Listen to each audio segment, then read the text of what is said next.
ನಾವು ಯಾವುದೋ ಒಂದು ಭಗವಂತ ಸ್ತುತಿ ಸ್ತೋತ್ರ ಆರಾಧನೆ ಮಾಡ್ಬೇಕಾಗಿತ್ತಂದ್ರ ಅದರಿಂದ ಆರಾಧ್ಯ ಭಾವನೆ ಅದ.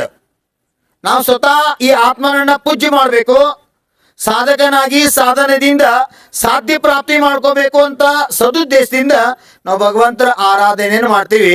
ಅದಕ್ಕೆ ಒಂದೇ ತದ್ಗುಣ ಲಬ್ಧೆ ಅಂತಕ್ಕಂಥ ಉಪಾಧಿಯನ್ನು ಹೇಳ. ಜಿನಗುಣ ಸಂಪತ್ತಿ ಹೋ ಮಧ್ಯಂ. ಆ ಜಿನೇಂದ್ರ ಭಗವಂತನಲ್ಲಿ ಇರ್ತಕ್ಕಂಥ ಗುಣನಿಧಿಗಳು ಸಂಪತ್ತಿಗಳು ನಮ್ಮ ಆತ್ಮನಲ್ಲಿ ಸಹ ಅದಾವ್. ಅವರು ಪ್ರಕಟ ಮಾಡ್ಕೊಂಡಾರು, ನಮ್ಮ ಆತ್ಮನಿಗೂ ಪ್ರಕಟ ಆಗಬೇಕು ಅಂತಕ್ಕಂಥ ಭಾವನೆಯಿಂದ ನಾವು ಭಗವಂತರ ಗುಣಗಾನಗಳನ್ನ ಸ್ತುತಿಯನ್ನು ಮಾಡ್ತೀವಿ.